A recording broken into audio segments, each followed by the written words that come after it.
If your job at a healthcare facility includes disinfecting against viruses, you know prevention is the best medicine. And maintaining healthy spaces starts with a healthy cleaning routine. Grainger's world-class supply chain helps ensure you have the quality products you need when you need them. From disinfectants and cleaning supplies to personal protective equipment, so you can help deliver a clean bill of health. Call 1-800-GRAINGER, click Grainger.com, or just stop by. Grainger, for the ones who get it done.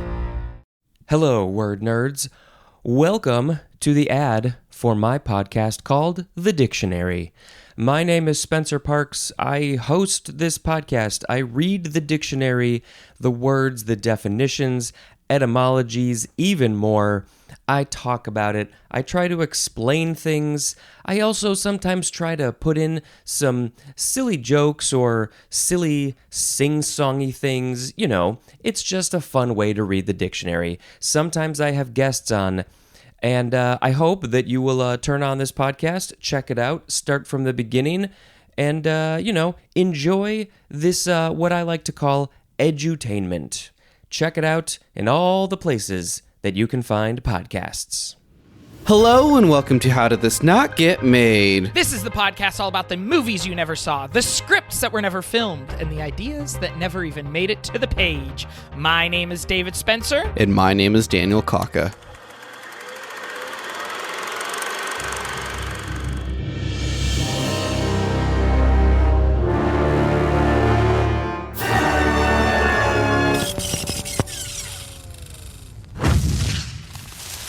Insert Dan and I doing a muscly armed bro handshake / arm wrestle thing because this is a Predator. It is.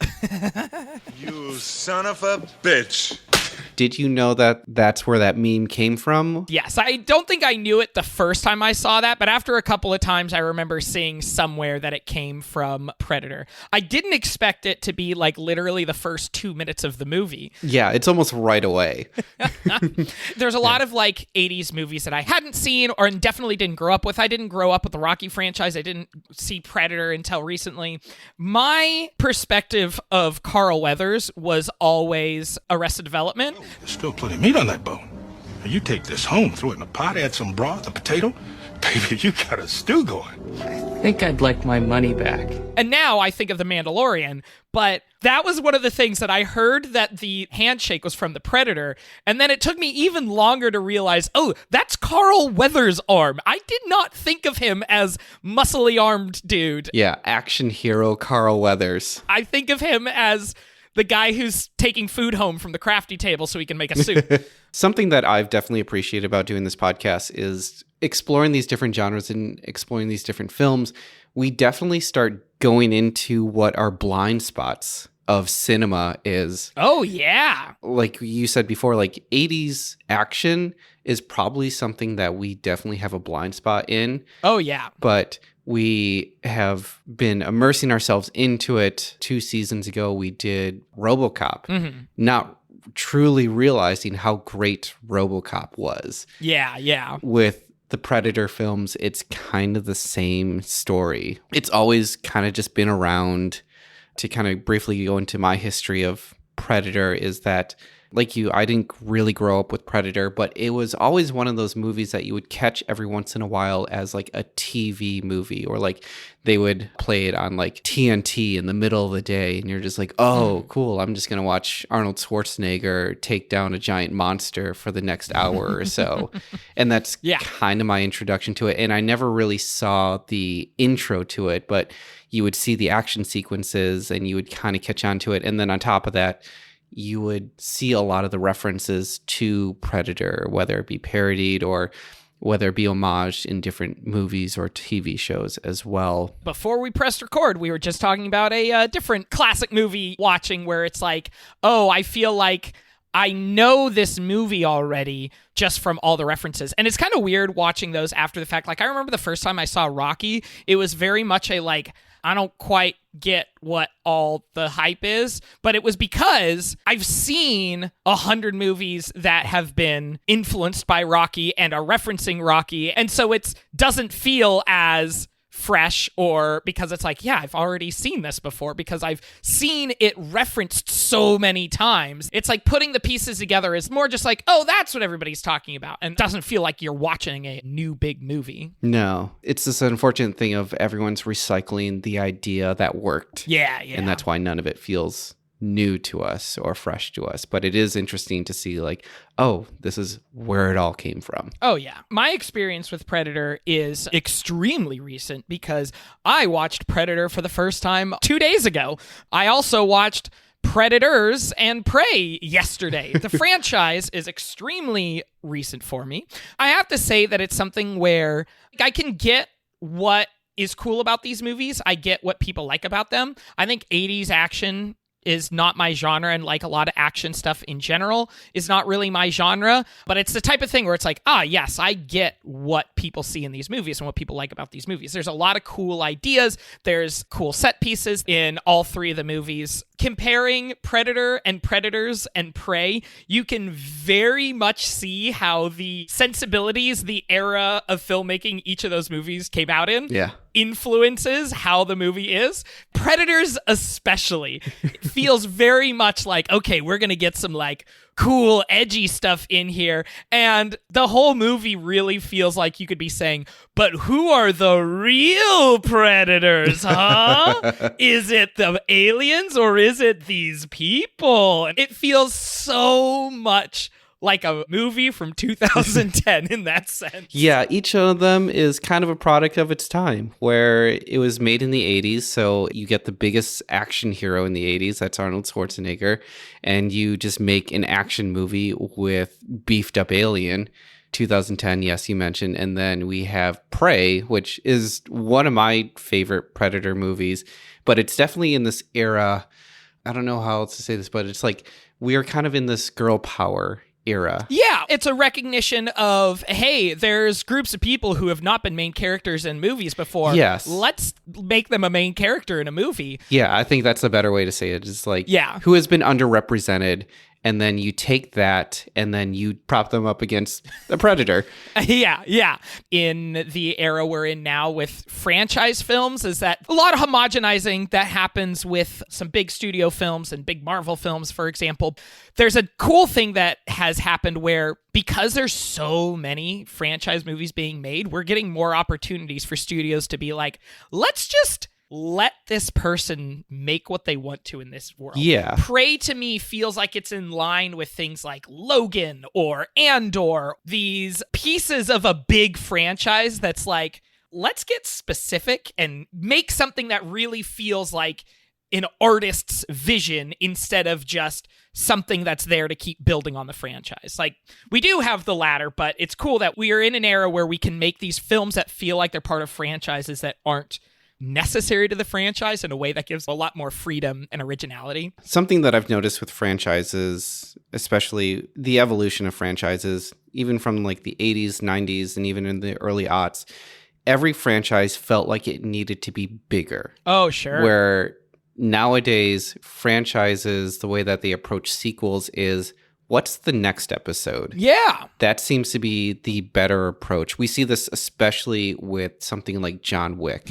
It's like, what's the next episode of John Wick, and what does that look like? It doesn't necessarily need to be a bigger, more grandiose thing, which, I mean, it kind of did, but it felt like, hey, we're just going to modestly move up a little bit. And what's next for that? Yeah, that's a great point. There's a podcast I listen to that I've been a big fan of for years, which is the Filmcast, previously the Slash Filmcast. The hosts on that podcast are all good friends with Dan Trachtenberg, who is the writer-director of Prey, previously did 10 Cloverfield Lane. One of the hosts on this podcast, Jeff Kanata, has been extremely close friends with Dan Trachtenberg for years and years and years. They did a podcast called The Totally Rad Show. Dan Trachtenberg has a really interesting career ahead of him and is making a lot of interesting stuff. I remember his Portal short that he made way back in college, and that blew up. Yep. The Filmcast, they did their top 10 movies of the year, and Jeff Kanata, who is super close friends with Dan, put Prey as his number 9 movie, and he was like, I feel bad for putting my friend's movie on here. I know this is a biased opinion. I know I'm like biased to want to love this movie, but I can't help it. It's really good. And then later in the episode, one of the other hosts puts it at their like number 4 of the year. And then he's like, okay, now I look like a bad friend that I put my friend's movie so low. You're making me look terrible. I appreciate it whenever critics are honest about their biases. Yeah, I understand what you mean, where it's their friend and you're just like, I should be supporting my friend in some way, shape, or form. And putting it at number 9 feels like a pity position. Putting it at number 4 means like you really like it. Yeah. Yeah. Well, let's go ahead and dive into the story then. But before we dive into the story, let's dive into these ads. Advertisements. Let's go swimming in some ads.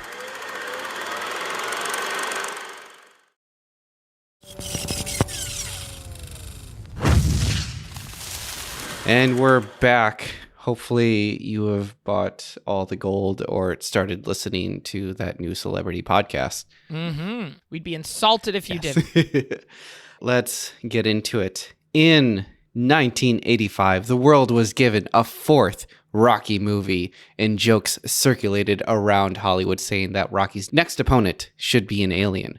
According to the book Fantastic, The Life of Arnold Schwarzenegger, the writers Jim and John Thompson, who are brothers, they took the joke and fleshed it out into the script that we know as Predator. What? I can't believe that was the origin of this movie. That is incredible. Now, that would be a great origin of this film. But according to Brian Cronin over at CBR.com, the myth seems to have been debunked because the brothers finished and began shopping around their script, then titled Hunter, back in September of 1983. Okay, that makes me feel better. Yeah, it was 2 years earlier. And I'm kind of noticing that stories coming from Arnold Schwarzenegger seem to have some kind of embellishment to it. You don't say. He kind of has this like main character syndrome, and it doesn't help that he has also been a main character in many, many, many movies. Sure. So the two had a difficult time getting any producers to read it because they didn't have an agent. According to the Thomas brothers, they slipped the script under the door of the 20th Century Fox employee Michael Levy. Levy brought the script to Joel Silver, who had recently produced Commando, and thought that he would know how to handle such a story. From Silver, he got the script into the hands of the president and COO of Fox, Lawrence Gordon, who also produced Rolling Thunder, The Warriors, Xanadu, and 48 Hours.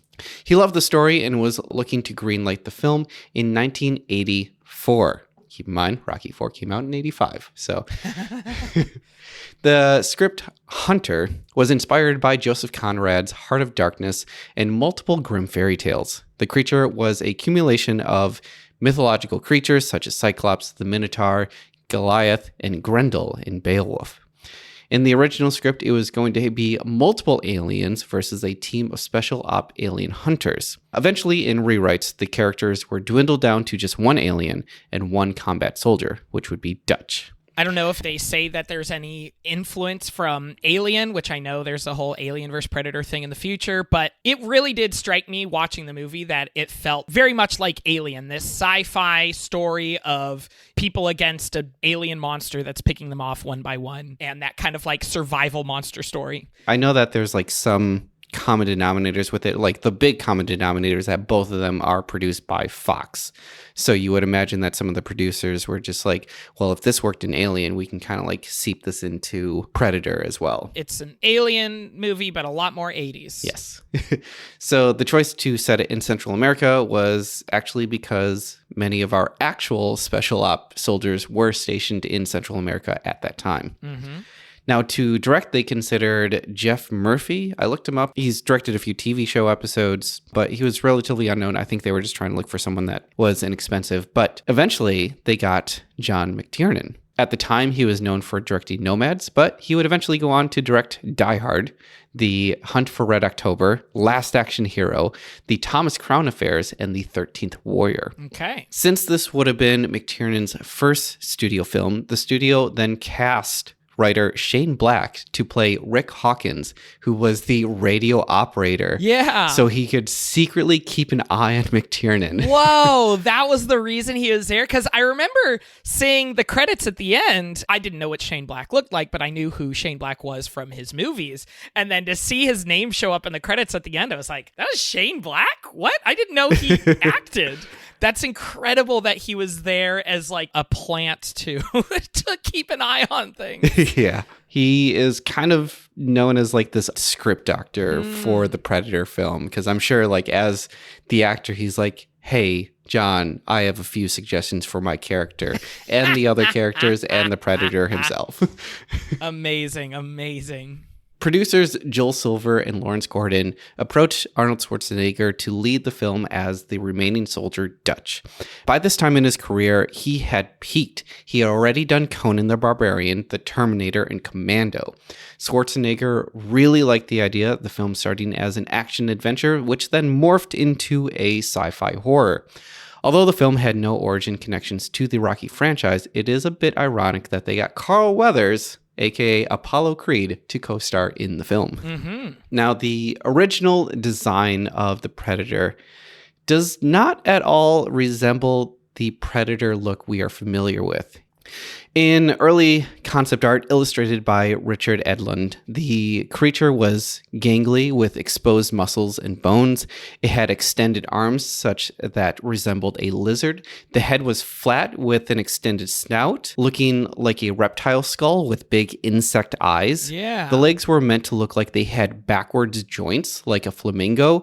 And to accomplish this, the actor would actually have to stand on 12-inch stilts or 30-centimeter stilts to create this unnatural bend. The creature at first did not look menacing, and Steve Johnson, the makeup effects artist, warned the producers and directors the creature design would not work, especially if they were planning on filming in the unstable terrain of the jungle. Okay, so we have this meeting, and we're sitting around a board table, and it's the usual suspects. It's all of the executives. It's Joel Silver, the director. It's not the producer. Sorry, it's John McTiernan, the director. This is only his second film at this point. And so, with great pomp and ceremony, McTiernan comes in and slams down a bunch of designs that had already been done by a gentleman, a production designer, and they were awful. It was ahead of its time, let's put it that way. But the head did suck. The head was no. So they said, here's what we want you to make. So what they needed was a character with backward bent reptilian legs, extended arms, and a head that was out here. And they wanted to shoot on the muddy slopes of Mexico in the real jungles. It was virtually physically impossible to do. They did not listen to his suggestion, and they would try and make it anyways. Knowing that the creature would be translucent in the beginning of the film, 2 outfits were developed by Boss Film Studios. One of those would be the detailed alien creature, and the other was a smooth, all-red outfit with glowing white eyes. The reason they chose red is because on the color wheel, red is the opposite of green, and it would be easier to key out the creature against the green jungle in the blue sky. Yeah, so I'm looking at these pictures right now, and that red suit, it looks like I'm looking at an animated show. Like, it looks like I'm looking at an 80s cartoon when I see pictures of this red suit, to the point where I didn't even realize that this is an actual photo until you just said what you just said. I was just like trying to figure out what I was looking at. It is a very silly creature. Yeah, I mean, the design I don't think is terrible. I can see that design working. I don't think it's as iconic as the Predator design that we get, especially because I feel like the Predator being more humanoid, as much as you can tell, I think really works early on, especially when you get the face reveal and see those crazy alien mandibles. I feel like it helps to like build in the weirdness where it's like things are weird and then you get a reveal, but then you still get weirder parts of it that are revealed later on. Seeing Predator without the dreadlock looking things, I know they're not supposed to be dreadlocks, but it's definitely got that vibe, and that I feel like is one of the most iconic character design thing about the Predator that you have to have. Yeah. Seeing any design without those just is like, you are not going to be as iconic if you didn't have this touch. No, I forget who said this rule. It's whenever you create a character or a creature or anything like that, you should be able to recognize it in silhouette. Yes. In Predator, you can recognize in silhouette. 100%. When filming began, the cast and crew first got the special effects suit and couldn't help but laugh at how ridiculous it looked. The AD, Bew Marks, stated in a Hollywood Reporter interview, "It's pretty hard to have the most deadly alien from outer space coming to hunt man, and it looks like a fucking chicken unless you're doing a comedy."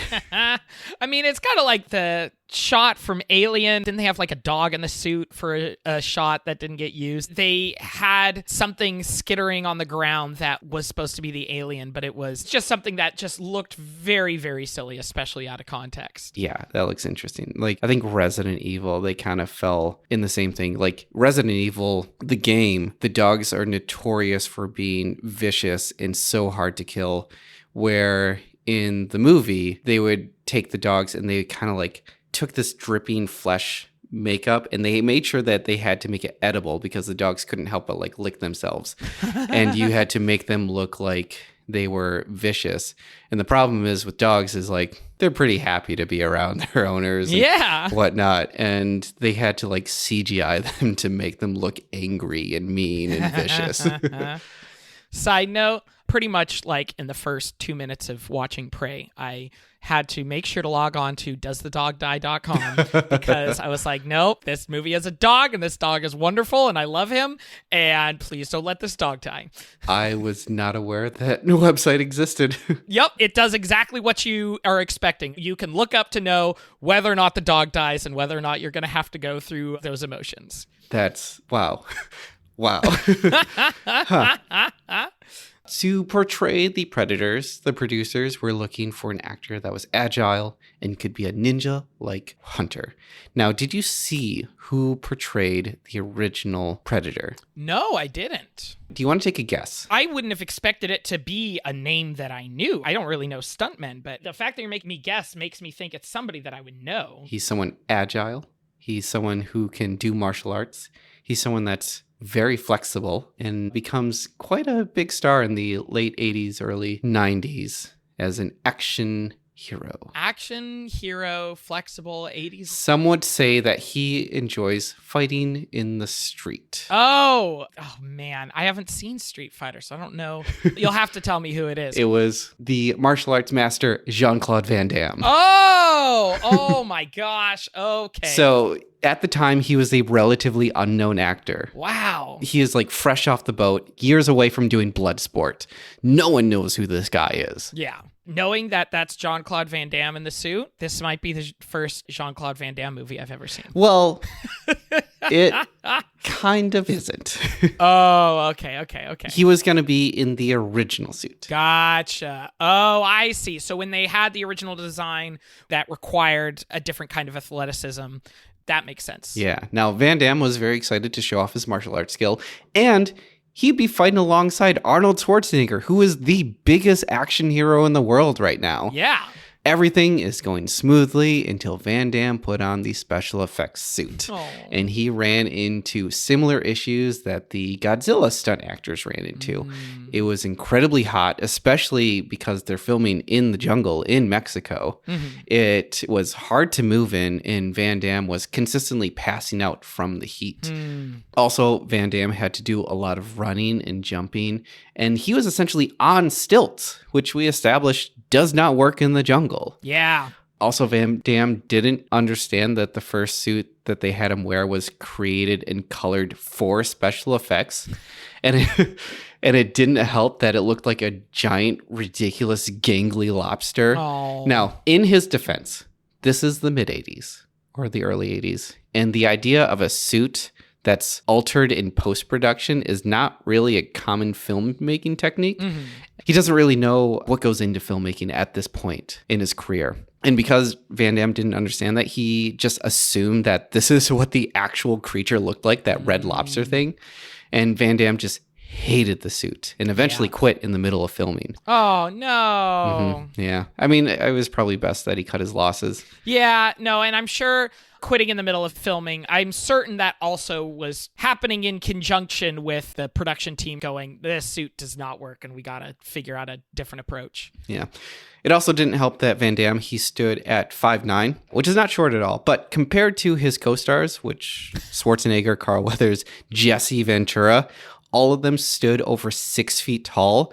Later in the Predator franchise, there is an Easter egg. In The Predator, which came out in 2018, there is a Halloween scene where you can briefly see a Red Lobster costume, which very much resembles the special effects outfit Van Damme had to wear. That's great. And then in the film Predators, which you watched, the 2010 film, there is a creature that chases Topher Grace, and that creature is actually modeled after the original Predator look. So McTiernan had to make a call back to the studio that the creature wasn't working, and from Arnold Schwarzenegger, he actually suggested that they should use Stan Winston to create the new monster, since he had previously worked with them on Terminator. The Stan Winston studios were quickly hired. There is a story that James Cameron contributed to the design. While Stan Winston was on a plane, he was with Cameron, who caught a glimpse of the concept art of the creature. Cameron remarked that he always wanted to see a creature with mandibles, which is those fangs that open up laterally, and suggested Winston added it to the design. Thus, Predators have mandibles because of James Cameron. Huh, very cool. Yeah. I don't know how true that story is, but seeing that both James Cameron and Stan Winston have shared those stories, I am inclined to believe it. Yeah. After 6 weeks of shooting with a creature that didn't work, production halted for 8 months so that Stan Winston Studios could create a new and improved Predator. After that, they would finish the film in just 5 weeks. During filming, the role of the Predator was passed on to Kevin Peter Hall, who stood at 7 feet 2 inches. That's 2.18 meters. Wow. And just finished working on Harry and the Hendersons as the Sasquatch Harry. With the added height, the Predator was much more menacing. McTiernan did feel bad about keeping Kevin Peter Hall behind heavy prosthetics, so he made him the helicopter pilot just to make sure that his face got shown in the movie. Oh. The voice of the Predator was Peter Cullen, which you may know as Optimus Prime. Oh, very cool. I saw this ugly, ugly face and these tentacles like going like this, and it reminded me of a upside down horseshoe crab dying in the sun on a beach when I was a kid. It was nasty. But from that horseshoe crab was coming all this crackling sounds, bubbles coming out that were bursting, you know. I could remember it. So I don't know if I can do them now, but I thought, okay.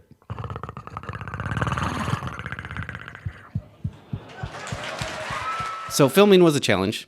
First, with Arnold Schwarzenegger being in high demand, he had other commitments he had to attend to, so that delayed the filming by many months. Producer Joel Silver did take advantage of this and hired David Peoples, who would eventually go on to write Blade Runner, to do some rewrites for the script. The film was shot in the jungles of Mexico. Schwarzenegger did leave in the middle of production to get married to Maria Shriver. His honeymoon was shortened to just 3 days before he returned. In the meantime, the second unit just completed additional shots where they needed them. Both McTiernan and Schwarzenegger lost 25 pounds during production. Although Schwarzenegger's weight loss was a professional decision, McTiernan's reason was not, mostly because he avoided much of the food for health concerns, which seems to be justified because much of the cast and crew suffered from diarrhea because the hotel they stayed in didn't properly filter their water. Oh my gosh. This was a nightmare of a production. To keep his physique during the production, Schwarzenegger had gym equipment shipped to Mexico, and he and his co-stars would work out before filming. Every day that they filmed, they would wake up at around 3 or 4 a.m. to complete their workout before their call time. Filming conditions were awful. They were never on flat land that they could film on, and the crew was nearly always on a hill for shot setups. Mm-hmm.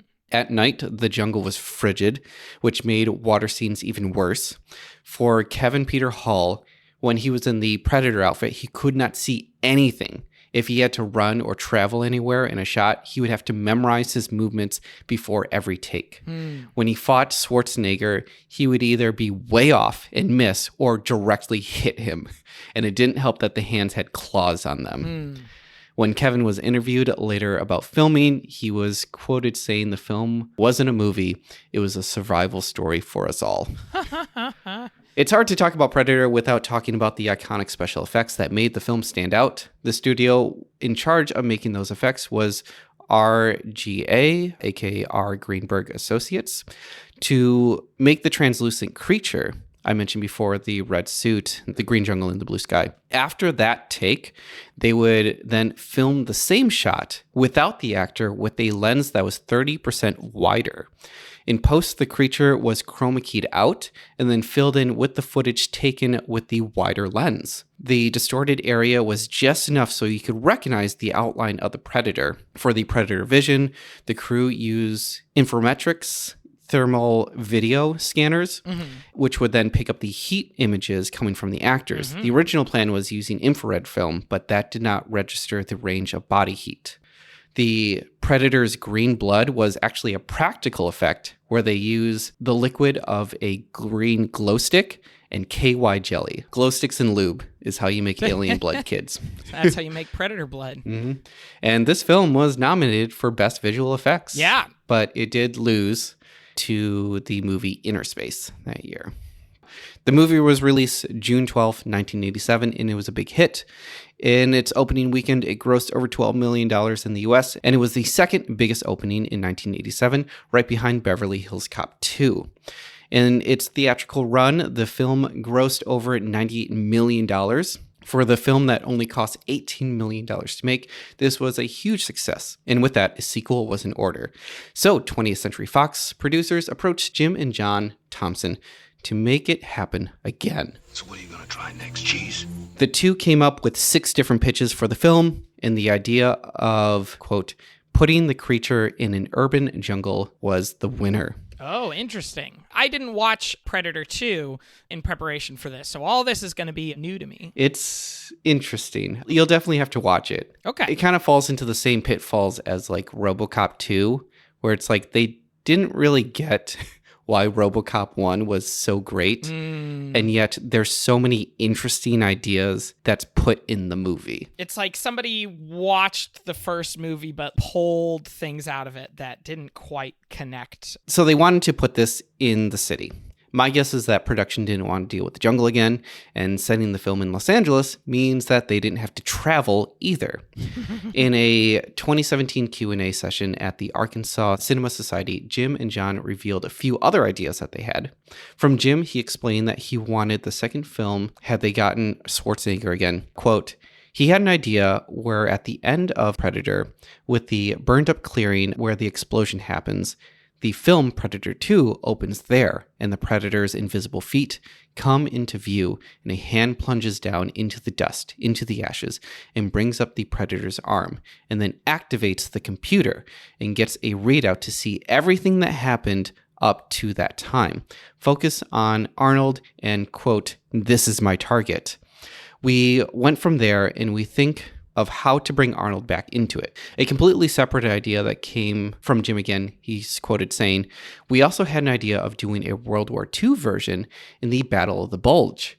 In the middle of winter, a German foot platoon and an American platoon separated, and then they had a stalemate fighting each other when all of a sudden a predator shows up, and they have no choice but to join together to defeat it. Interesting. We thought the snow predator effect would be quite different. That's kind of cool to hear because the other movies that I had seen in the franchise are current modern day of the time that the movie was made. And then I was like, oh, Prey is like, hey, these aliens could have been doing this for centuries. Let's go ahead and show what this would have been like 400 years ago or 300 years ago. I didn't realize that that was something that was on the minds of the people making this franchise as a possibility pretty much from the moment that the first one ended. Yeah, and that's really the mark that should have been hit with Predator, or at least the Predator franchise or Predator sequels, is like take this moment in time, put Predator in it. I've heard so many people say, like, now that we have Prey, we need to get a bunch of sequels that's just like the Predator going up against a Viking.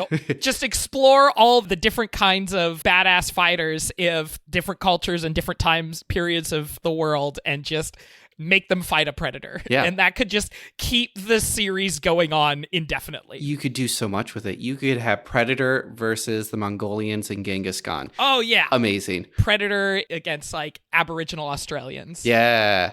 The Thomas brothers began working on the sequel script. To direct, Joel Silver brought on A Nightmare on Elm Street 5, The Dream Child director Stephen Hopkins. Okay. Hopkins worked closely with the Thomas brothers, adding his revisions and began storyboarding sequences.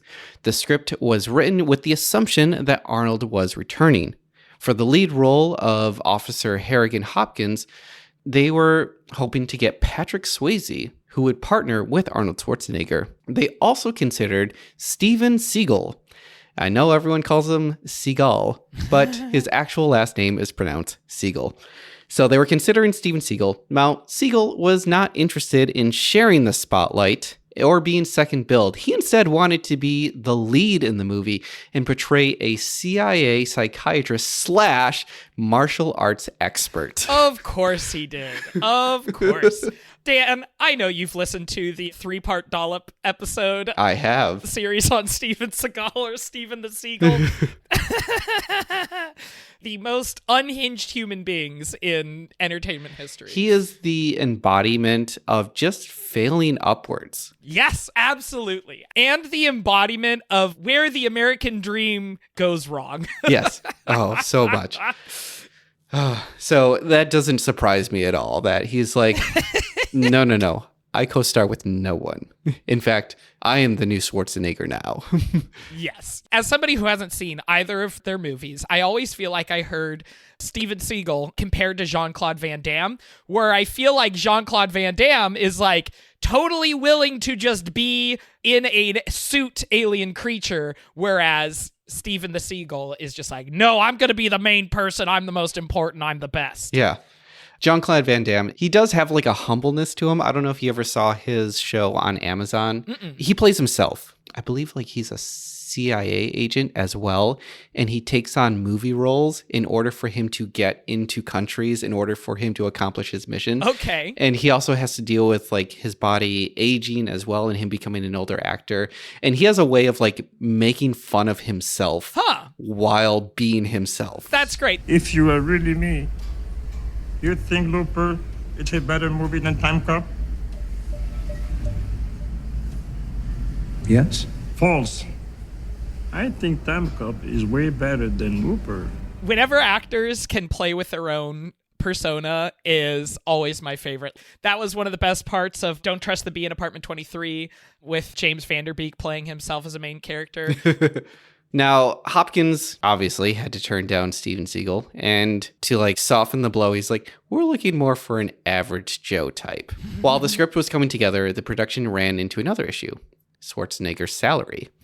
In the first film, he was paid $3.5 million, but he was one of the biggest box office draws. Yep. I could not find what the specific number he was asking for, but according to producer John Davis, getting Arnold back was a difference of $250,000. Now, Arnold proposed his salary, and the head of 20th Century Fox, who was Joe Roth, he would not budge on the budget. To put things into perspective, though, and kind of guess around the range of what he was asking for, Arnold was working on Total Recall at the time, and he was being paid $11 million for that role specifically. Wow. So Arnold's asking price is probably around there. Yeah. How much did he get paid for his 5 minutes of screen time in Batman and Robin? That role was one of the highest paid roles in dollars earned per minute of screen time. So he made $25 million, or was paid $25 million, and he was on screen for 30 minutes. Okay. The only time that Salvador Dali and Arnold Schwarzenegger have ever been compared to each other. Yeah, Arnold Schwarzenegger, Salvador Dali are definitely doing the arm thing together. Yep. You son of a bitch. So then Joel Silver, he then stepped up and pulled in the cast of Lethal Weapon, which he produced. And he brought in Gary Busey, Steve Cahan, and as the lead Officer Harrigan, Danny Glover. And the actor who did return was Kevin Peter Hall as the Predator, although this is a different Predator character.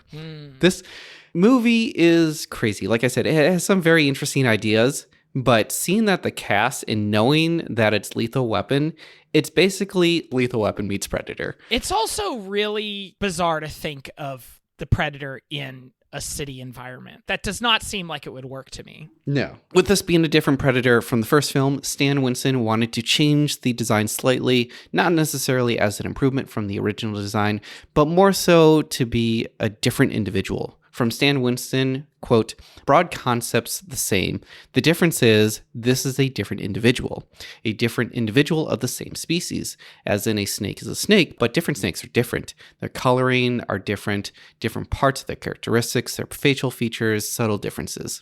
There is an Easter egg when you come into the interior of the Predator's ship.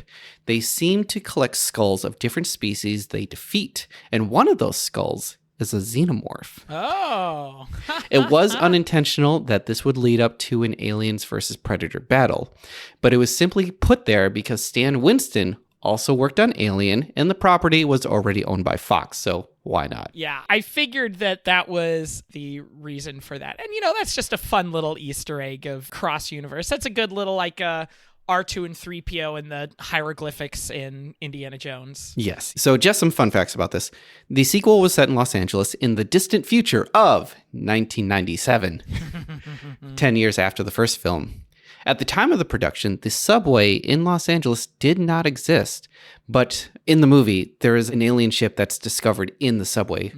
So they predicted that there was going to be a subway system in Los Angeles. And then sure enough, the year that this movie was released, the Metro Rail had begun construction. Wow. Yeah. The original cut was rated NC-17 for violence and nudity. The film was then re-edited to receive an R rating before going into theaters. There was an outtake of Danny Glover and the group of Predators doing a choreographed dance in the spaceship that goes on for 3 minutes. They basically made a music video in their outtakes of Predator 2. Because this is a new dance, and it's called Predator. I'm surprised that Patrick Swayze still wasn't a part of the cast. Yeah. Although Bill Paxton is in it, and he is pretty fantastic. I said, lady, you are under arrest. And she said, why? I said, because your husband is dead. You killed him. And you know what she said without missing a beat? No. She said, I stabbed that son of a bitch plenty of times. He never died on me before. Also, an underrated actor, I don't know if you know who he is, but Ruben Blades. He is a detective in Predator 2, but I mostly know him from Once Upon a Time in Mexico, where he plays a retired FBI agent who then kind of comes back from retirement. He essentially is the same character that he was in Predator 2. And it's so interesting to see him do the thing that he's really good at, which is solving a mystery. And the way he does it is just so fascinating. I could watch him for days just solving mysteries. Who the hell is King Willie? King Willie, voodoo priest of the LA posses. Ran the terror gangs for Edward Ciega in Jamaica till he got too powerful. The Jamaican chiefs won't make a move without his approval. In the last scene, Danny Glover's character is given a pistol with the engraving Raphael Adolini 1715.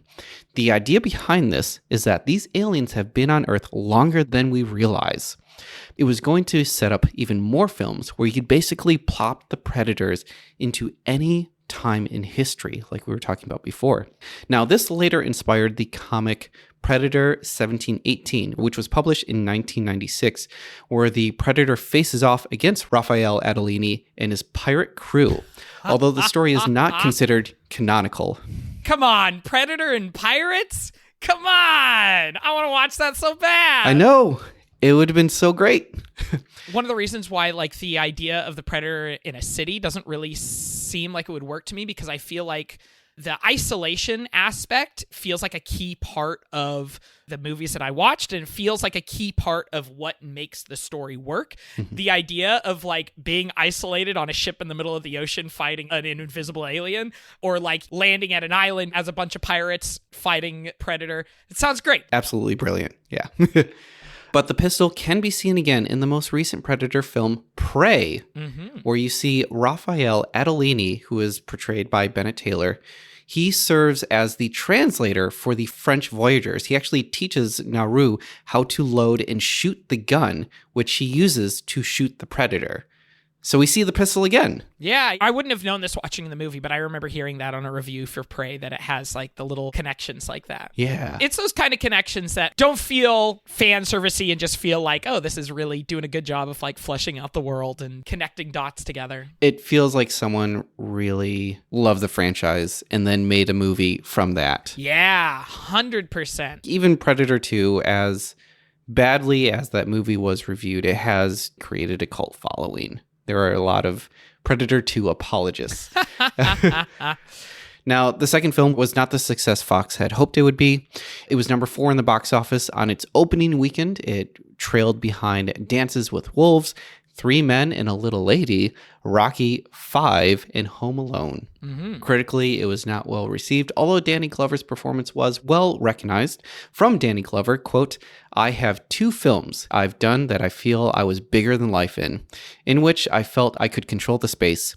Silverado for me and Predator 2. Somebody needs to give Danny Glover a leading role in a big movie, because I feel like he's just been living off of tiny roles for the last 20 years. There was something I was watching recently that was just like an older actor who was big in like the 80s getting their big starring role comeback. Danny Glover deserves that. He does. He really does. I'm too old for this shit.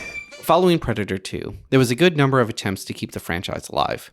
In 1991, there was a spec script written by Peter Briggs, who would go on to write Hellboy, titled The Hunt, Predator vs. Alien, which was loosely inspired by the 1989 Dark Horse comic Alien vs. Predator, which was written by Randy Stradley.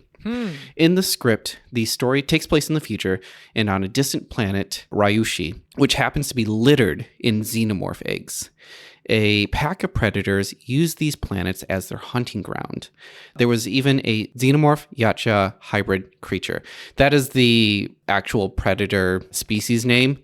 I'm only going to call it the Predator just because the species name is so hard to say. But basically, it was going to be a xenomorph predator hybrid creature. Gotcha. It's hard to say and not as cool of a word as xenomorph. Yeah. I mean, the hybrid creature was basically a predator with a face hugger. Huh. The xenomorphs arrive and tear through the human colonists, indigenous animals, and the predators to protect their young. Fox bought the script, but nothing came of it. I assume that much of the ideas bled into the 2004 film, but I can't confirm any of that. In 1992, Aliens magazine reported that Roland Emmerich was hired to direct a new Predator film. At the time, he wasn't known for his big blockbuster disaster movies. He was best known for Universal Soldier.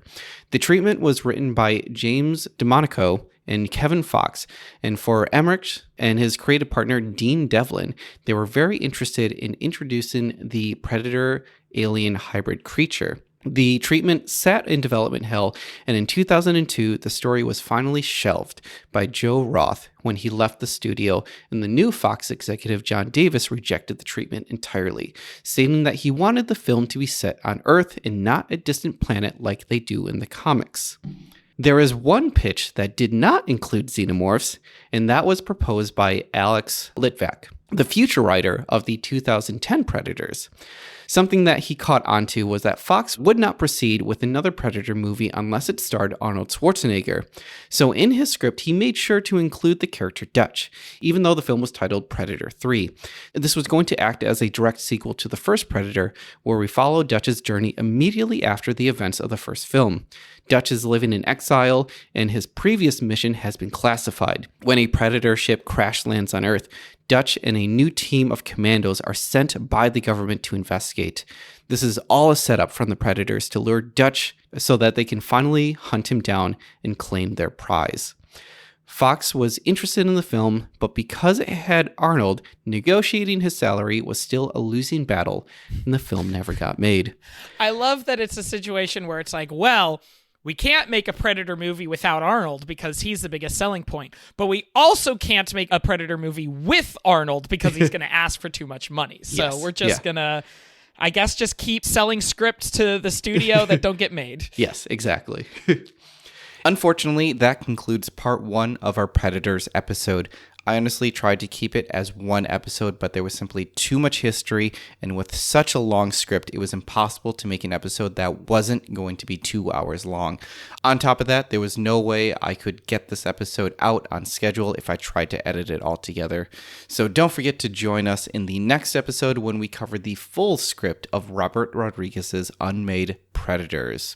What happened to that script, and where the franchise went after that? All right. Well, thank you everybody so much for listening. If you want to find more about this podcast, you can go check out our website, pipedreampodcasts.com. While you're there, you can check out some of our other shows, such as Pod Made You Special, Escape from Vault Disney, Mystery Shack Look Back, Come On Fahugo Pods. You can also find links to our social media pages. We are on Twitter at HDTNGM. We're on Instagram at How Did This Not Get Made? And you can send us your emails, notgetmade@gmail.com. Send us your suggestions for future movies. Send us your corrections or thoughts. You can also find our Patreon page to support us on Patreon, supporting this show and some of our other shows, such as Pod Made You Special. We are really thankful for all of the support. You can find lots of fun perks there, including special bonus audio, notes, lots of other cool things. That's going to go ahead and wrap us up. Thank you, everybody, so much for listening. Thank you. I ain't got time to podcast. You son of a bitch.